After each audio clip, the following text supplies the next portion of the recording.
beli buku ini cuman karena judulnya. Tengah judul-judul buku yang ada di kategori self-improvement, gue menemukan satu judul buku yang menurut gue malah kontradiktif, yaitu How to Die karyanya Seneca. Gue mengira kalau buku ini tuh akan seperti novel cerita hidupnya Seneca gitu, tapi ternyata novel ini tuh kayak kumpulan surat menyuratnya dia sama sahabatnya namanya Lucilius. Dari buku ini tuh ada satu kutipan yang menarik banget, yang masih kepikiran sampai sekarang. Seneca tuh sempat bilang kayak, "It takes an entire life to learn how to die."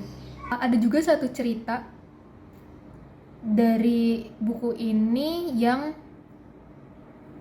moral value-nya ketanam banget lah di otak gue sekarang.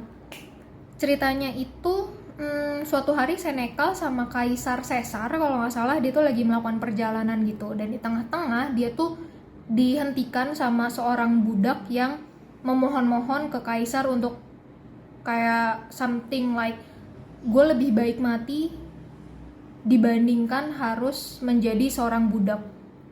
Dan instead of dibunuh sama si Kaisar, Kaisarnya cuman nanya balik gitu ke orangnya kayak, emangnya selama ini lo udah hidup ya?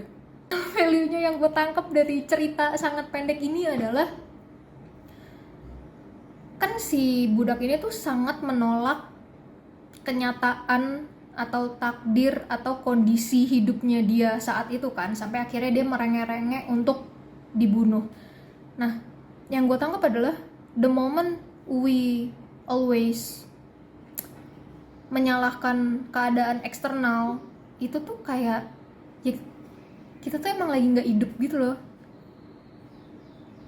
Pertanyaannya, kalau kita selama ini nggak hidup, gimana bisa kita minta mati?